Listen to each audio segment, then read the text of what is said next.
Please enjoy this special Holiday Encore performance and stay tuned for all new episodes in 2020.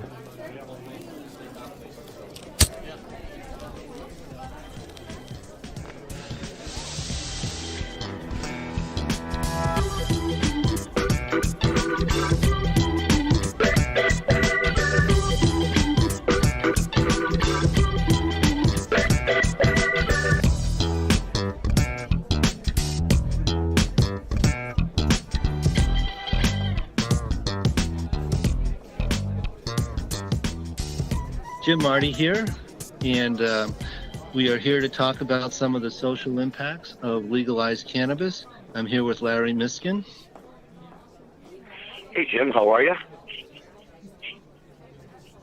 Very good.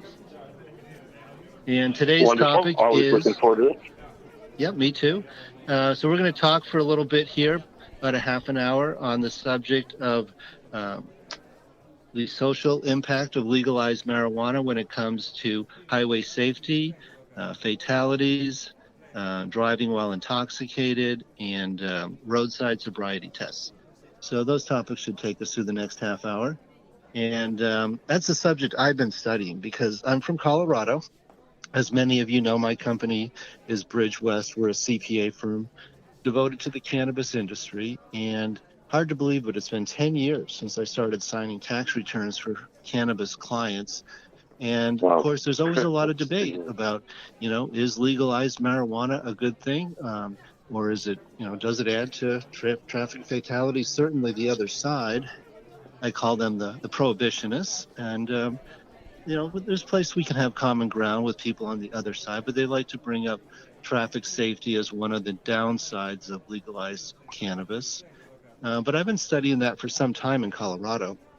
And the surprising thing is, way back in 2002, when we had no legal cannabis in Colorado, there was almost 1,000, or maybe even 1,200 fatalities a year.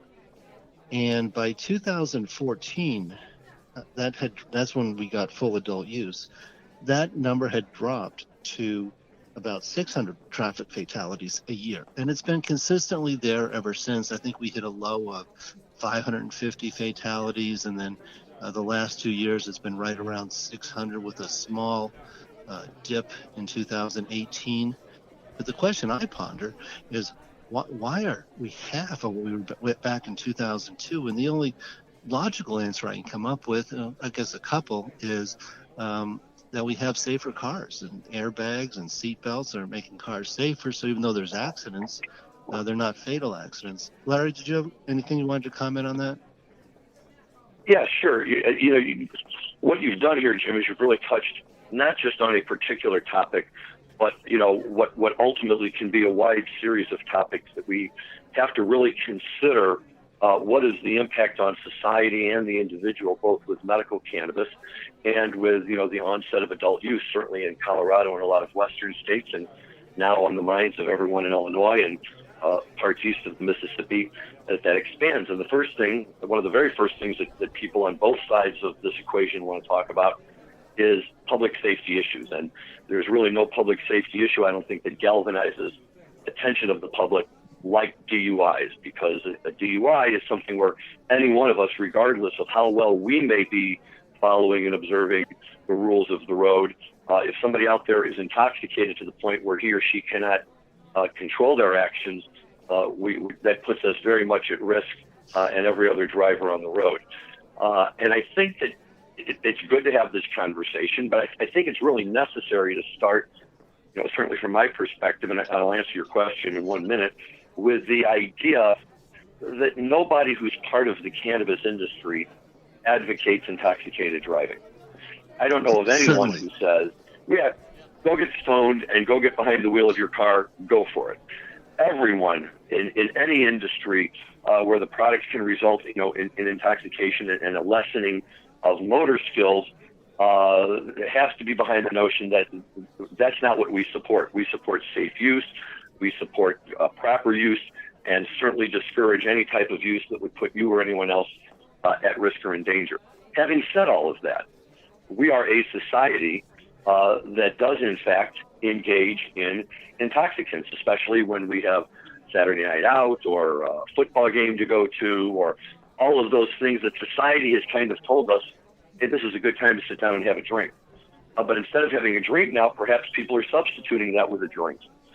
And to get to your question, Jim, on a double level, number one, I think that the decrease in traffic fatalities can absolutely be attributed to the fact that if people are now smoking marijuana and instead of drinking and then going home and driving, most of the studies do demonstrate that people who are intoxicated because of marijuana are safer drivers than people who are intoxicated due to alcohol. They're not angry, they're not nearly as aggressive, they're not as likely to cut somebody off in traffic or flip somebody off who cuts them off, leading to escalating situations where people drive faster and tend to lose control. And I think that that's a really, really important aspect of what's going on. Now, having said all of that... You go. Go ahead, I'm sorry. No, you go. Ivan.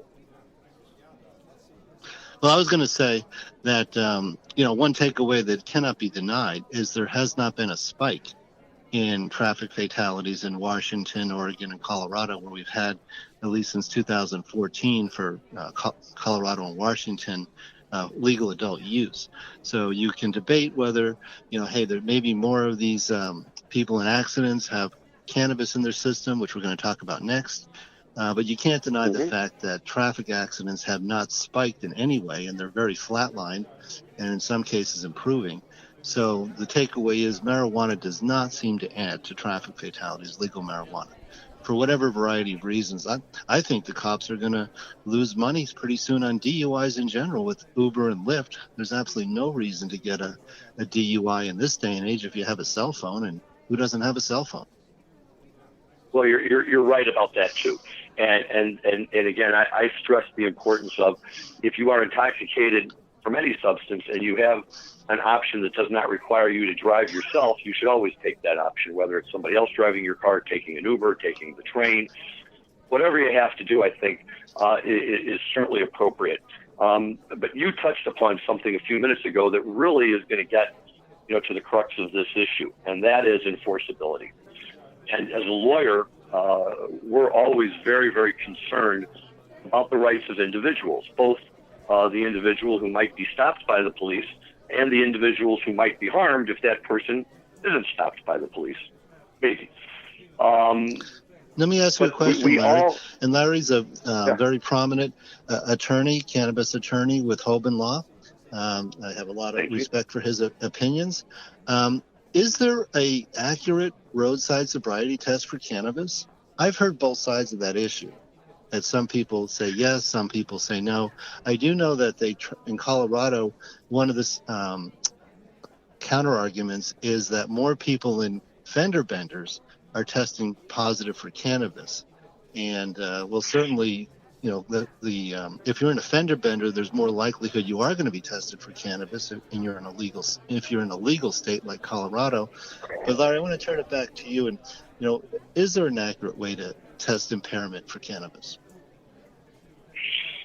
Well, you in asking the question, Jim, you really touched on part of the answer, and it's the disturbing part of the answer. It's kind of the lazy man's part of the answer, I like to say, and that is just let's just do a quick test. Let's do a blood draw. Let's see if we can measure a measurable amount of THC in this person's bloodstream. If we can find it, then we're going to slam them with DUI, whether or not they're intoxicated. So in other words, what they're more concerned about is presence rather than impairment. So what we need is not just something that can detect the presence of marijuana, because it's going to be there for 28 days no matter what you do. But the real question is, do we have a way to test impairment? Interestingly enough, a few years ago, maybe 5 or 6 years ago now, the Arizona Supreme Court addressed that very issue. And in the particular case that was before them, an individual had been pulled over for speeding and reckless driving. When he was pulled over, and during his questioning, he acknowledged and admitted that the day before, or maybe 2 days before, but relatively close in time, he had smoked a joint, maybe 2 joints with some of his friends. So he was immediately booked not just for speeding, but for DUI, and he was booked under an Arizona statute that makes it illegal for anyone with an illegal substance in their body to operate a motor vehicle. And that seems to suggest that, regardless of what your levels are, if you have it in your body, that's not okay. The case, he was convicted at the trial court. He lost on his first round of appeals, but he got the Arizona Supreme Court to listen to his scientific argument. And it really makes a lot of sense. The scientific argument was that the metabolites for marijuana for THC in our bloodstream start out in a hydroxy state. And when they're in a hydroxy state, they are psychoactive, and they cause the psychoactive effects that leads to intoxication from having used marijuana. However, science also shows us that within 4 to 5 hours after you stop smoking marijuana or ingesting it, however you're doing it, that the body begins to break it down, and these metabolites metabolize, and they go from the hydroxy state to the carboxy state. When they are in the carboxy state, they are not psychoactive, and they are no longer producing any kind of intoxicant effect on the individual. And it just so happened in this case that based on the blood results, they were able to determine that at the time of the testing, the metabolites were in the carboxy state. So the Arizona Supreme Court said if they're in the carboxy state, clearly this man was not impaired just because it was present in his system. Therefore, he was not a DUI. And furthermore, once the metabolites are in the carboxy state and they're not producing a psychoactive effect, they're not even an illegal substance anymore. So he can't even be ticketed for operating a vehicle with an illegal substance in his body. Now, the ramifications of this type of testing are profound for driving, for employment, for anything, but we're focusing on driving. The real question is, how do you do it in a roadside setting? And to date, that's a process that they're still working on. Right. Yes. Now, in Colorado, they do have and they'll take you to a hospital for a blood test. Nanograms per amount of nanograms of active THC in your body, which supposedly will only detect that it's psychoactive if you smoked in the last 3 hours. If you smoked in the last day or so, it doesn't trigger that same test. I don't know if you have any thoughts on that. Well, again, with any of it, in the practice of law, whenever we talk about these kind of tests, what it really boils down to is, do they have a level of accuracy that will allow a court to consider them as evidence? So, we always hear the story about the person who goes in for the defense on a on a speeding ticket and says, the radar gun is defective. It doesn't operate properly. And there are many judges out there who will, in fact, require the police to put on evidence to demonstrate that the gun was working properly on the designated day and all of this other stuff as we try to come up with a way to do this. They're going to have to come up with something. I'm familiar with what you're talking about, Jim. I don't think that anybody out there agrees yet that we have a uniform way to be able to determine conclusively at the car, standing by the car on the roadway, very much unlike a breathalyzer test, which gives an immediate result that's universally accepted as being accurate. This is a real problem, and this is going to be part of the challenge as we go forward. But, what's interesting to me about it is that people are objecting to the fact that we don't have the product in place already, whereas I would turn that on its head and say, what was ever the incentive for industry to develop these types of tools or instruments if the underlying product wasn't permitted anyway? Now that we have rules and laws that say that adults can use marijuana, I think that provides quite an incentive for a number of companies, and I wouldn't be surprised within a year or two to see the market all of a sudden flooded with products that purport to be able to measure THC levels and the level of active ingredients in your bloodstream at that particular time. Right. And I think there's pretty widespread agreement that at this time there really isn't an accurate roadside test, and they will take you to the hospital for a blood test, which brings me to my next point I wanted to make, and that is if you're pulled over and you're stopped by the police, do you consent to the test or do you turn it down? Now, in Colorado, if you turn down a roadside sobriety test, you automatically lose your license for either 3 months or a year. I forget the exact amount, but you definitely lose your license on the spot, basically, if you turn down a roadside sobriety test. I don't know how that works in Illinois. Well, in Illinois, in theory, it works the same way. But the advice that attorneys will almost always give their clients is, and I quote the famous Matt Abel from Detroit, Michigan, when I say this to make sure he gets proper credit. Just say no. That's all you say to the police officers. I've instructed my sons and their friends. A police officer comes and says, your car smells like you've been smoking. Let me search your car. No. Let me give you a breathalyzer test. No. And the idea is, once you've given consent to search the car, you no longer have available to you the defense of that the search was no good because the stop was improper in the first place. Similarly, with the DUI test, if you don't blow into the DUI machine, they can make whatever assumptions they want to make and try to pin you for whatever they want to pin you. But the truth is, they then do not have evidence of the fact that you were driving while intoxicated. Now, this is by no means intended to serve as a primer for people on how to avoid these types of problems, but by the same token, drivers should always know their rights. And there's no rule that compels you to allow your car to be searched, and notwithstanding laws that on their face purport to require you to provide, evidence from your own body, there's a big body of law, and any one of a number of people who will say, we're not here to make the police officers' jobs easier. And that doesn't mean that they're our enemy, but it does mean that simply because a police officer for some reason decides to pull this car over, that they have a right to start sticking their nose in there, demanding you show them everything you have in there, and demanding that, you start breathing into a tube or giving them some blood. In other words, they have to have an objective, observable basis. We call it, in the law, probable cause as to why they right. stopped you in the first place. And if they can't enunciate that, go ahead. I was going to say, and even if you do lose your license on the spot, that doesn't preclude you from fighting to get it back when you get to court.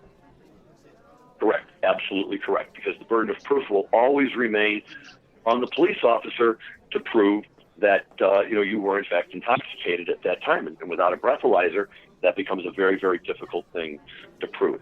Now, again, having said that, I am all in favor of an accurate device that can measure if somebody's overly intoxicated on marijuana, because, like we said before, I don't want to be on a road with somebody who's so stoned they can't see out the window any more than I want to be on the road with somebody who's so drunk, that they can't say their name properly. Right. Either one is a risk. Well, I'd like to move on to a more pleasant subject, but this is really good information, something all of us should know in dealing with this world that we live in. But, the takeaway is you got Uber, you got Lyft, you got designated drivers. If you're going to go out for the night, try not to bring a car. So many of my millennial friends don't even have cars anymore. How about you up there in Chicago? You see that trend also of people not having cars? Well, you know what? And I think that's right, and that's smart. And really, you're absolutely right, Jim. What a big part of this is just changing our own personal habits. And for years, everybody gets in a car and goes to where they want to go. And the idea was, if I try to catch a taxi afterwards, it's going to be impossible and it's going to be expensive and I won't have enough cash on me. But you're right, with Uber and Lyft, being what they are, especially as you're going to be at that, Dead & Company show in Boulder, Colorado, the last thing you want to do is come stumbling out of that stadium and figure out how you're going to drive from there back to your house up in the lovely hills there, and not have to worry about somebody pulling you over because they saw you pull out of the parking lot, so they figure you're a pretty good bet to be high. I want to take a quick break to thank you for listening to today's show. As the leading cannabis podcast network, we're constantly adding new cannabis podcasts to support our industry's growth. And that's why we're so excited to announce our newest podcast, The Cannabis Breakout. The show is about the thousands of Americans who remain in prison for violating cannabis laws that have long since been overturned. The Cannabis Breakout gives cannabis political prisoners a voice. If you're a former cannabis prisoner or have a loved one who is a cannabis prisoner, we want to share your story. Please go to MJBulls.com and sign up to be a guest. Yes, and that's the more pleasant subject I want to turn to as we come to the end of this episode. Larry and I are very much looking forward to the Dead & Company tour. I was very fortunate that I was able to see the Grateful-Dead-Podcat by my count in my Dead book highlighting the shows I was at, I got to see the Grateful Dead with Jerry Garcia about 45 times. Actually, it was 45 times before he passed. And seen many, many shows since then. I'm not one of these purists who say, well, you know, Jerry's gone, I'm not going to go to any more shows. I just look at them and I say, you're missing so much great music. This music wasn't meant to end at the end of a human life. So anyway, we're very much looking forward to the Dead and Company tour. We're going to get 2 shows, July 5th and 6th at Folsom Field, which last year they sold out the Saturday night show for the first time in the Dead and Company's runs at pretty much 60,000 people. And Larry, they're going to do Wrigley Field in Chicago again? They are. And, you know, let me just say, 'cause you raise an excellent point, and I'm Exhibit A. I reached the pier right when Dead and Company was forming, and we'd already gone through Further and the Dead before that, and all the other iterations that they kind of put together. And they threw together Dead and Company, and I have to say I was never a huge John Mayer fan, probably for no other reason than I just didn't listen to a whole lot of his music and never really had a chance to fully appreciate him. And the first time Dead and Company came through town, I was like, yeah, you know what? I'm kind of busy. I don't think I'm going to go this time. And one of my friends said exactly what you just said with it. You know, it's not just about the music, because Lord knows I saw the Dead with Jerry Garcia 110 times, and I can assure you that there were very many of those shows where Garcia was not, let's just say, at his best game. But sometimes that just didn't matter, because being at the show and being with everyone and being part of the whole scene was so much fun. And so 2 years ago, I saw them at Wrigley Field. Last year, I was out at Folsom Field. And yes, I'm fully pulled back in now with the idea that it's just great to be there. It's great to be part of the scene, to see old friends. And even better, Jim, and I'm sure you can relate to this, right? There's always faces. I still see faces that I've seen for 25, 30, 40 years at shows. I couldn't tell you the person's name, but I can tell you where they were sitting the night that they broke out of St. Stephen in Madison Square Garden. Oh, yeah, we all have our great memories. And, yeah, on this tour, they're not going to do Fenway this year. They're moving it to Gillette Stadium. So I think that's closer to 80,000 people. So Dead and Company has really amazing. Built a nice following in the 3 or 4 years. Larry and I got together in Chicago in 2015. 2015 for the 50th anniversary shows at Soldiers Field. Yep, 2015. So anyway, we've had lots of great Grateful Dead experiences that we'll share. We're also both big Fish fans, which not every Grateful Dead makes the full transition over to Fish. There's a little bit of a debate, a long-running debate on, you know, Fish versus Grateful Dead as far as, you know, who's playing better, which jams are better. So we'll have that discussion another time. But, yeah, just a few weeks until Dead & Co. and Fish kick off their summer tour. So we'll talk more about that later. But well, you know, it's now, really nice. It's nice to be our age and still be able to look out there and say, "Wow, I got to get my summer plan. What's the Fish tour? What's the Dead tour?" 30 years ago, even 20 years ago, I never would have thought that, you know, in my mid to late 50s, I would still be planning my summer around summer tour. Yes, and it's also nice going with your grown children and your teenage children and introducing them to the scene and teaching them what this show is all about, which is social responsibility, but still having a lot of fun with your friends. So anyway, I always tell my sons, you know, go out and have a good time, but be responsible. And so that's my message for the audience today: is have a good time, but be responsible. Yep, and that I absolutely agree with that. I think that you know, my joke with my kids is that their grandfather, my father, I never took me to a single concert of any kind when I was a kid. And the fact that I can take my kids to still see the Dead and still see Fish and any of these bands that come through it's a wonderful, it becomes a generational thing. And, you know, it gives me a little bit of hope that we weren't all so crazy, you know, when we were out running around trying to catch as many Dead shows as we did. Okay, so, hey, that's over and out for this segment of Cannabis Talk with Jim and Larry, and we'll talk to you again soon. And next subject will be, we have so many subjects to discuss, but I think, you know, the legal states and what they're doing to prevent, you know, products crossing state lines and diversion. That's the word I was looking for. I think we'll talk some about diversion on the next show.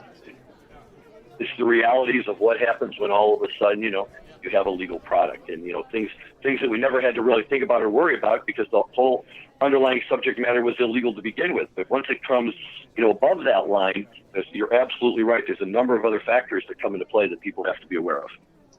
Yes, I think we have many, many things to talk about. We haven't even touched on the whole other side of cannabis, which is hemp and hemp products, and what's going to happen with the 2019 hemp crop now that the 2018 Farm Bill is in place. I would say you're right. There's a ton of those topics, and we haven't even touched the surface, in discussing the merits and the pros and cons of Fish's annual Halloween musical costume. So I'm just throwing that out there too. And the great fun we have at Dick's every Labor Day weekend with 3 shows. No doubt. It's a good one. Well, okay. I'm excited. Over and out. To look forward to. Bye, guys. Thank you.